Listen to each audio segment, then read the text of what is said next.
Hello and welcome to Digital Transformation for Humans with your host, Amy.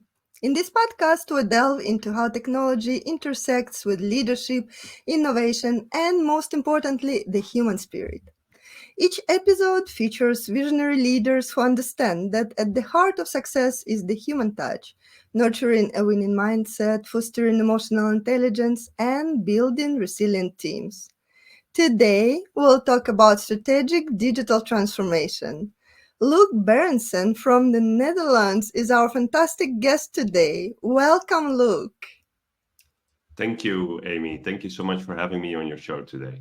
I really look forward to having this conversation and actually brainstorm a little bit. It's fantastic to have you here today, Loek. Let's start the conversation and transform not just our technologies, but our ways of thinking and leading. And if you are interested in connecting or collaborating, find more information in the description and subscribe and stay tuned for more episodes. So, Luke, to start with, please tell a few words about yourself, about your journey, about all those fantastic companies you have been supporting and working with, and everything you have to share with us today. I'll try in a nutshell, Amy. I've been almost for 2 decades, don't tell anyone, in retail and customer experience and digitalization. It has always been where technology meets people, or at least it should. And I've helped large brands like Vodafone and IKEA and Echo and many others across the world in how to focus on your experience for customers and employees and how to enable it from a digital point of view in the digital arena or even different types of technologies. And for me, it's about working with people for customers to just make better experiences. It sounds amazing and it is so important. So, you are exactly that type of leader who has been there, done that, and now you are here to share all your brilliant insights with all of us. So, what are some common pitfalls companies face during digital transformation and how can they be avoided? It's an excellent question, Amy, because those teams, those departments, digital people, they have a different mindset, a good mindset, but they think forward, they think in possibilities, they want to recreate, they want to improve, they seek for solutions and opportunities. Um, and it's really, really important to connect and collaborate with those who are not in the digital department. Because if you stop communicating, if you're not aligned perfectly and seamless with those around you in different types of departments, you are disconnected. And then it's really hard to represent the company. And those in other teams, other departments, they even feel like, oh, that's a digital team. They just do whatever they want. They run forward, but they don't think about us. They don't know what it's really all about. And that's why communication and alignment and continuous collaboration, it's like it should be on the top of the agenda every week, every month of what you're doing in a digital team. I love this point because I've been stumbling upon exactly the same experience through different companies. The cross-functional collaboration is something so crucial, and oftentimes it is just down prioritized because everybody is super focused on their own agenda, and it's easy to forget that everybody is working for the goals which are bigger than one function in a company, right? It's about that human aspect, and don't just think in solutions or measurable outcomes. It's also you want to create a great experience for your customers or the users of your tools and your platforms or your shopping environment. And you need to make sure that the other teams, the other departments are on the same train in the same direction and work together with you for the greater good. Totally. I so agree with you. Can you tell us about a case from your experience where a strategic approach to digital transformation dramatically improved those business outcomes? Something about how cross-functional collaboration and communication helped out reaching fantastic results, and how you could impact the outcomes through the optimization of those processes. Mm, mm. Amy, I have a question for you. Do you know still how a fax machine looks like? More or less. The memory is very blurry, to be honest. Yeah. It was quite blurry for me as well. Until like 5, 6 years ago, I actually ran into a digital transformation program where some markets of our business were still heavily relying on the fax machine. And that was Impressive. also because there was a certain need from customers and clients to actually use the fax machine. It was very different because it was a European role, it was a European business. The behavior was very different from each market. In some markets, they were heavily relying on the fax machine. And of course, in UK and the Netherlands and the Nordics, it was much more digitalization and more front runners on, okay, how can we digitally capture what's needed? So I stepped in and I actually started researching why are these markets still relying on the fax machine? Why is it so important for them to use it? And we actually discovered that it was a lot about the investments of the small business owners who needed the fax machine to send over orders to our business. Mm. So instead of using a laptop or a computer and having someone doing the data entry to create those orders and then we would receive them, they would still fill out paper forms which were like pre-printed and you could fill in the numbers and the product IDs and then it would be faxed. So there was actually a need behind the digitalization why people weren't transforming the way they potentially could. So we had to come up with ideas on, okay, how can we maybe still help our customers, not pushing them into the digitalization. We actually help them in becoming more digital. We created like courses and how that can be transformed and how they could use the internet or an email to place different types of orders. But we also still allow them to use it. And then we would use a software solution where they could fax to a number, but it would be digitalized and we would have it like digitally in the systems and all automated. So sometimes you want to achieve a very specific goal and you want to run into a direction because you feel it's the right thing to do, which it definitely was. But then on the other hand, you always need to look behind for the story behind it because you need to understand why is your customer behaving in a very specific way. And in, like I said with the previous question, like we're in a digital world. You, me, we deal with this every day, every moment in time, and you're like in your perfect bubble of digitalization. But there are many people who don't use it, never used it, don't want to use it, and for good reasons. So you need to understand their story and then maybe try to help them to, get on that boat together with you and, make a change in their process, in their systems, because you're also impacting their way of behaving and work and life.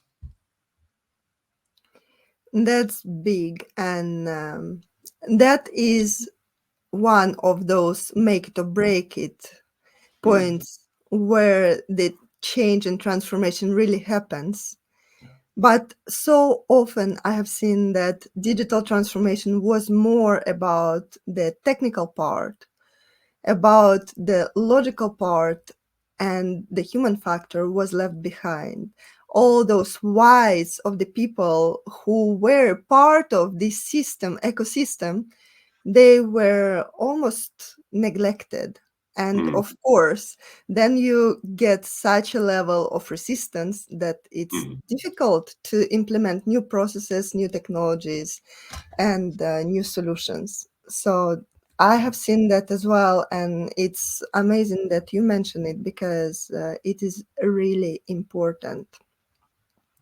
This it's like understanding why you're doing something. It's like you want a car because you need a car, but you need to know the story behind the reason why you want a car. Because is it for groceries, or is it bringing for your kids to the school? Is it for something else? Do you want to be a Formula One driver? Different reasons to have that car. So don't immediately deep dive in the tech, but first take a step back and really start to understand what should it bring to us? What's real value? Totally.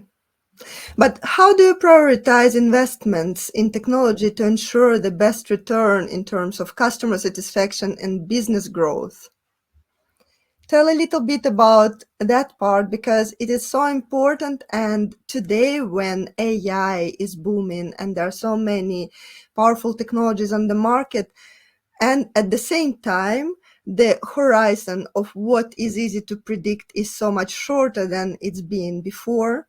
It is Mhm. quite an important question for the leaders how to invest in the sustainable way, in the way where they can be relatively safe with that part of investment and know that it will bring that value they are searching while they are going for the decision like that. Yeah, it's another big question. It gave me those gray hairs that you see around here as well, because it's so complex. The biggest challenge I see is many leaders. They're with a business. They're in a specific role, maybe 3, 4 years, and some of those questions you want to have answered or the solutions that you want to implement, they outreach those 3 or 4 years. So a leader needs to invest in something he or she will not be rewarded for or recognized for because it's a longer time span and it takes much more time. And especially if you want to do a real transformation in the digital world and you're making decisions based on behavior in customers or experience and what you really want to achieve, it sometimes takes a lot of time, especially if you take the foundation of a business and the technical solution and you want to improve and change it. It's a long-term investment where you say, oh, this CRM or ERP system needs to be replaced. You don't do that overnight. It takes a lot of time and effort.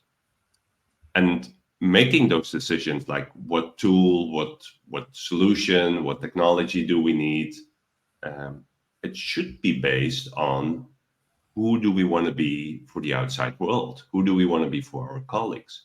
So, what is our customer really looking for, and how can we help them in their journey, making a better experience and better engagement, easier, seamless, all of that.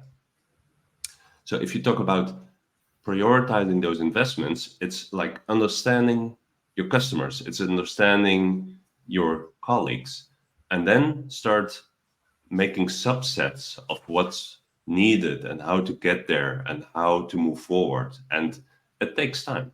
And you need to break those down. I've seen too many times, for example, on the topic of omnichannel, they want to have one omnichannel solution. And it's too much. You need to break it down in customer experience, in clienteling, in the sales engine, in the fulfillment engine, in communication with marketing, and all those breakdowns need to be breakdown again, because you want them to have a business case around, okay, how is this going to be helping us in creating better experiences? How does it help us in making more revenue? How does it help us in saving money? How does it help us in having less silos and everything to be connected? Um, so how do you prioritize them? Don't always go for the quick wins. Yes, we should go for low hanging fruit. But low hanging fruit is something else than a quick win, because then you're making all those smaller investments that do not contribute to a cohesion, bigger objective. Because then everybody starts to reinvent the wheel. Then every department just does what they want to do because there's no connection. And I think that's my biggest thing. Make sure there's an overall strategy on experience within CXO, and make sure that there's an overall strategy on making sure the digitalization, the tool, the technology nicely works together across the departments. It does make a lot of sense. And it's super important to follow that type of logics, because a lot of many leaders, they prefer quick wins because it's easier to navigate in terms of easy wins to present as well and move forward, right? Yeah. And it's always more difficult to stand for something what is not visible for years of hard work and heavy investment. And as somebody who has been working with analytics and data, I know how much you have to pump in and how hard you have to work for a long time until it becomes visible for the organization, not only for those unique, lucky ones who are working with that project. So, of course, it is not obvious, but it is important as well to be brave, to have courage as a leader. Yeah. And also Especially, think about, if you're making those long-term investments, how can it still like reflect on you? Because I agree, you need to have deliverables, and of course you want to bring results and it should be measurable. But even if you do long-term initiatives, it is possible because you break them down in little pieces, uh, while you actually started a big movement within the company. of course, and that's about the clarity of vision, Yeah. which I like reminding about, because without clarity of vision, it is impossible to align all the participants and everything what's needed in order to come there. Yeah, true. I totally agree. So the last but not least question, super valuable. I'd like to share some wisdom of yours with our listeners and viewers now. If you give one advice to everybody about these processes and today's topic, what would it be? How to succeed? Um, have someone who has a neutral position without a hidden agenda, like a head of experience. Of course, then the objective is the experience. I've seen too many times, if there's someone in marketing or sales or digital and driving one very specific agenda, it's harder to create a bigger movement within the company and have everybody join that digital transformation. While if there's more like someone with a neutral and neutral role and supporting what needs to be done, then you create better synergy and better communication and better alignment, because it's all about managing your stakeholders and making sure everybody is aligned on the topic, everybody understands what's in it for me. Because if you have everybody on board on a digitalization journey, then it's easier to get things done. And what you want to achieve is that someone from a department somewhere you've never spoken to knows about how you, as a department, as a leader, can help them in their challenge, in their problem, and their questions, and that they actually come forward to you and say, hey, we want to do a digitalization in our department, in our team. Can you actually help us make it happen? And that's what you want to achieve. It's not about you, it's about how to make a better digital environment in the company. That is a great wrap up to our today's conversation, and I'm sure that this advice will be helpful for so many leaders while they are going through those exciting but also challenging transformative processes. Thank you so much, Luke, for being with us today and sharing your light and wisdom. It was a great pleasure to see you and get a part of your experience. Thank you. Pleasure. Thank you for having me, Amy. And I look forward to the outcome of this podcast and your other guests. Thank you. Thank you. Thank you for joining us on Digital Transformation for Humans. I'm Amy, and it was enriching to share this time with you. Remember, the core of any transformation lies in our human nature, how we think, how we feel, and how we connect with others.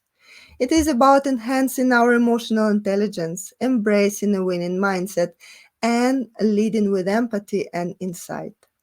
Subscribe and stay tuned for more episodes where we uncover the latest trends in digital business and explore the human side of technology and leadership.